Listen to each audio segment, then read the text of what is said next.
Baik, dipahami. Saya ingin berikan dulu gambaran kepada teman-teman yang terhubung karena tadi terlihat konektivitasnya terputus-putus. Saya mencoba menangkap untuk menyampaikan dulu sehingga citranya diketahui oleh kita semua, bahwa ada di antara saudara atau saudari kita menyampaikan seseorang yang pernah membangun rumahnya, kemudian menempatkan atau menyimpan barang-barang tertentu dengan keyakinan tertentu yang dikaitkan dengan keadaan rumah dimaksud, yang tertanam di dalam rumahnya ataupun juga disimpan di atapnya dengan tujuan-tujuan tertentu.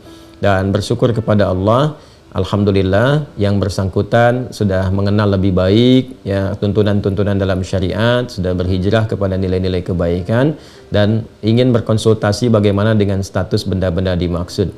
Saya ingin menyampaikan bahwa di dalam Islam tidak ada tuntunan-tuntunan yang mengaitkan kekuatan-kekuatan kepada benda-benda tertentu yang memberikan manfaat atau madarat selain semua tumpuan kita kepada Allah. Karena itu dalam surah Tauhid yang sangat pendek, singkat, mudah untuk kita kemudian hafalkan dan mudah ditanamkan pada jiwa, itu menjadi dasar yang paling pertama di Al-Ikhlas itu. Begitu kita bacakan Qul huwallahu ahad, katakan Muhammad SAW, diinfokan kepada kita semua, Tuhan kita itu adalah Allah yang layak dipertuhankan, satu-satunya dipertuhankan, disembah. Kemudian Allahus Samad ayat yang keduanya, dan Allah menjadi pusat segala tumpuan, harapan, permohonan yang mendatangkan manfaat atau mengizinkan satu madarat dengan hikmah tertentu terjadi dalam kehidupan kita. Nah, karena itu setiap kita memohon, meminta, berharap sesuatu itu tidak diperkenankan kecuali hanya kepada Allah saja. Di dalam itulah kemudian Allah menyajikan berbagai hal, cara, bahkan secara detil disampaikan kepada kita. Dari perintah untuk berdoa, bagaimana kemudian menjanjikan menjawab. Ini di Al-Baqarah ayat 186. Wa idza sa'alaka 'ibadi 'anni fa inni qarib ujibu da'watad da'i idza da'an falyastajibu li wal yu'minu bi la'allahum yarshudun. Nah, jika hambaku mencari untuk mendekat kepadaku, ada permohonan tertentu, kata Allah Subhanahu wa taala, sampaikan Muhammad sallallahu alaihi wasallam, ya aku begitu dekat, kalau hambaku berdoa pasti aku kabulkan. Kalau ada permohonan pasti aku berikan jalan, kan? Dalam konteks apapun, dalam pekerjaan, ingin mendapatkan rezeki, dalam keadaan rumah ingin diberkahi, kan yang punya berkah itu Allah, kan? Yang memberikan ketenangan itu Allah, sakinah itu di rumah itu Allah yang berikan. Karena itu dibuka dengan kalimat ayat, wa min ayatihi, di antara tanda kebesaran Allah Subhanahu wa taala. Quran surah ke-30 ayat 21 itu. Jadi kalau di rumah ingin mendapatkan ketenangan, sakinah, tidak ada gangguan, gak ada macam-macam, kemudian mawaddah, rizkinya mengalir bagus, ya, bermanfaat rumahnya, rahmah, ada cinta kasih yang dalam di dalamnya untuk keluarga besar, itu yang punya siapa? Sakinah, mawaddah siapa? Rahmah siapa? Allah, gak ada yang lain. Jadi kalau kita mau minta, mintanya ke Allah, dan jangan sampai meminta kepada Allah ya dengan cara-cara yang Allah tidak sukai, ya, dengan cara-cara yang tidak Allah ridai. Karena itulah Allah berikan cara kepada kita. Ada yang bisa memanggil langsung, Allah turunkan misalnya nama-nama terbaik dikenal dengan Al-Asmaul Husna, Quran surah 17 ayat 110. Qulid'ullaha awid'ur rahman ayyama tad'u falahul asma'ul husna. Silahkan minta, ya, ada yang minta dalam sholat, minta biasa berdoa. Kemudian kalau kita minta pun dengan menggunakan wasilah misalnya, boleh. Itu ada di Quran surah kelima, ya, Al-Maidah ayat 35. Ya ayyuhalladzina amanu taqullaha wabtaghu ilaihil wasilah. Hei orang-orang beriman, tingkatkan takwamu kepada Allah dan cari wasilah, silahkan untuk mendekat kepada Allah, untuk memohon dan untuk mengabulkan apa yang kamu harapkan selama bermaslahat dan baik. Apa di antara wasilah-wasilah dimaksud? Bisa dengan amal-amal kita, lewat sholat, lewat sholawat pada Nabi sallallahu alaihi wasallam, atau kita mengundang orang soleh misalnya untuk mendoakan, boleh. Ya, alih-alih menanam sesuatu, datanglah kemudian kita ke orang soleh, kiai, ustadz tertentu, ya kan? Datang ke rumah, minta diberikan pencerahan, ya kan? Bagaimana mengisi rumah yang baru, baiknya seperti apa, ya, minta dibimbing, lalu berdoa di situ. Itu lebih bagus, bermohon kepada Allah dan keberkahan diturunkan.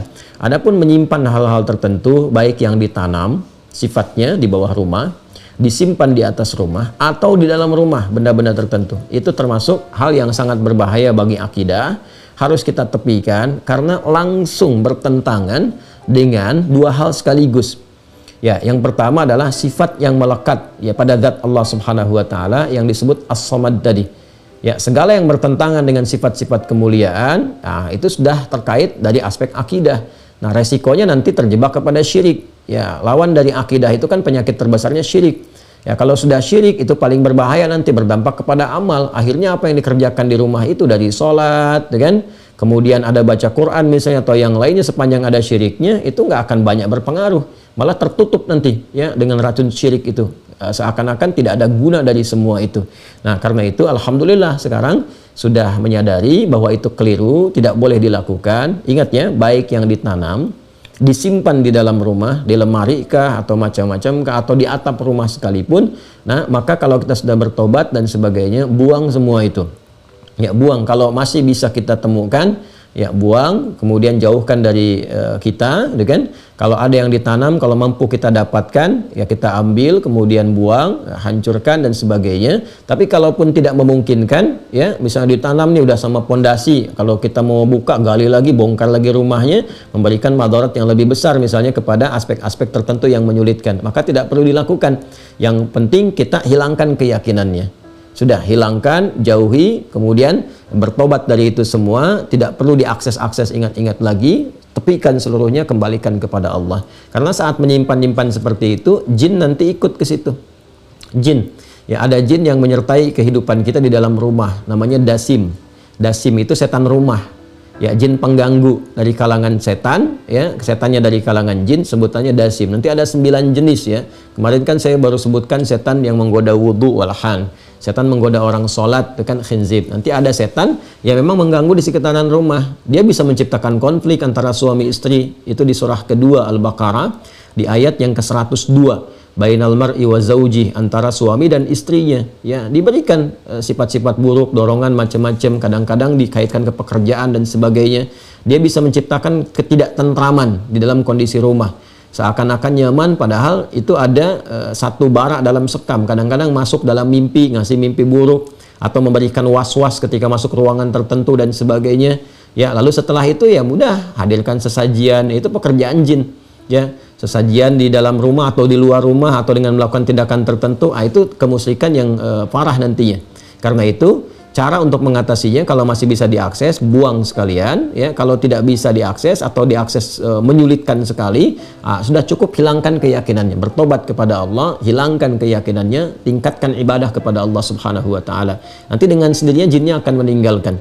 Di Quran surah Al-Jin sendiri, surah Al-Jin di ayat yang ke-6 itu jelas Allah sampaikan, wa annahu kana rijalun minal insi ya'udzuuna birijalin minal jinni fazaduhum rahaqa. Dan sungguh ada sementara manusia itu berkongsi dengan jin, minta perlindungan, ya, kemudian minta sesuatu yang diduga mendatangkan manfaat, padahal itu sangat merugikan, kata Allah Subhanahu wa taala. Dia merugikan dunianya, merugikan akhiratnya. Merugikan dunianya hanya memberikan beban, nanti diminta ini, itu dan seterusnya. Kalau tidak ya menghadirkan resiko-resiko. Ya, kemudian di akhiratnya pun ya terjebak dalam suasana syirik yang tidak memungkinkan mendapatkan manfaat dari semua amal yang pernah dikerjakan. Alhamdulillah saya ikut berbahagia. Semoga dilindungi oleh Allah Subhanahu wa taala, istiqamah. Nanti kalau itu sudah ditinggalkan, yang penting dari keyakinan kita, bertobat kepada Allah, sesali itu semua, tinggalkan itu, ganti dengan ibadah, nanti pengaruhnya akan hilang. Ya, walaupun di awal-awal itu akan terasa, ya ada gejolak-gejolak seperti menahan kita, tapi kalau kita terus yakin kan, baca ayat-ayat perlindungan. Ya, ayat-ayat perlindungan itu pertama ada yang wujudnya surah Al-Fatihah. Ya, ini untuk melatih kemantapan jiwa dari gangguan-gangguan was-was jin dan semisalnya. Itu ada beberapa ayat-ayat. Satu, surah Al-Fatihah yang 7 ayat, ya, dari Bismillahirrahmanirrahim sampai Waladhdallin. Kemudian Al-Baqarah ayat 255. Ya, Al-Baqarah ayat 255. Kita kenal dengan ayat kursi. Ya. Kemudian yang ketiga itu 3 muawwadzatain, muawwadzatul thalath, ya. Ada 3 surah perlindungan. Al-Ikhlas, Al-Falaq, An-Nas. Al-Ikhlas, Al-Falaq, An-Nas.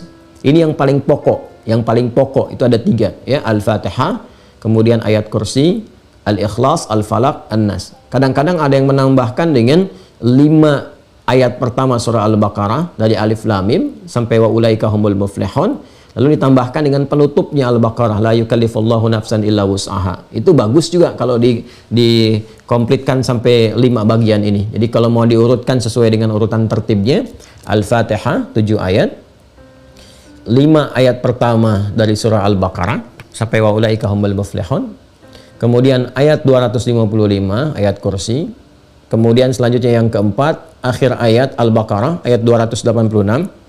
Dan yang kelima bagian terakhir, 3 surah terakhir dalam Al-Quran, Al-Ikhlas, Al-Falaq, An-Nas. Nah, kalau kita konsisten melatih dengan itu, baca, jadikan zikir kita, kalau terjebak pada yang seperti tadi, pengaruh-pengaruh dan sebagainya, nah itu Allah akan mengangkat ya pengaruh-pengaruh jin tadi, pengaruh-pengaruh yang tidak baik, was-was, ketakutan, ada ini, itu diangkat oleh Allah, diganti dengan penanaman tauhid, kekuatan-kekuatan Rabbani namanya, kekuatan Rabbaniyah, tanamkan pada jiwa kita, sehingga yang tadi itu hilang. Nah, mengangkat sesuatu dari dalam diri kita dan mengganti dengan baiknya, itu yang disebut ruqyah namanya. Karena itu 5 bagian tadi disebut dengan ayat-ayat ruqyah atau surah-surah ruqyah. Itu bisa dengan meruqyah diri sendiri, pribadi kita, dia membiasakan. Jadi mengeluarkan sifat-sifat jelek yang ada dalam diri kita, entah pengaruh dari nafsu atau pengaruh dari was-was setan. Ya, itu dibiasakan juga oleh para ulama. Makanya setiap sholat kan ada surah-surah berzikir kan? Ya, 3 surah terakhir termasuk surah Al-Baqarah 255, ayat kursi itu kan kita pakai lewat zikir. Ya, Al-Fatihah kita pakai, kemudian 5 ayat juga di pembuka Al-Baqarah dan 1 ayat terakhir penutupnya kita pakai juga. Dan yang paling populer kan Al-Ikhlas, Al-Falaq, An-Nas.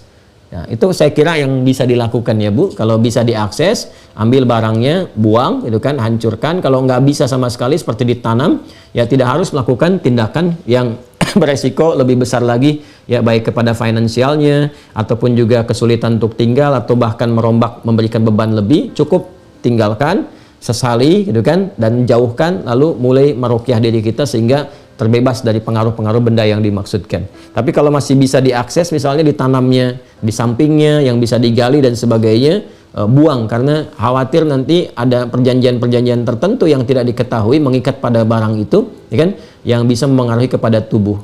Ya, tapi kalau sudah tidak sama sekali bisa ditemukan, 5 bagian tadi tolong dilakukan untuk bisa menghadirkan perlindungan dari Allah Subhanahu wa taala dan mematikan ya jaringan-jaringan keburukan tadi yang mungkin hadir di situ, yang dimanfaatkan oleh jin tertentu, kalangan tertentu dari was-was syaitan. Saya kira seperti itu Bu ya. Dan mudah-mudahan keluarga dijaga selalu, istiqamah dalam kebaikan, dan kita semua mudah-mudahan juga kembali kepada Allah dalam keadaan husnul khatimah insyaallah. Wallahu taala a'lam bissawab. Jazakillah khair.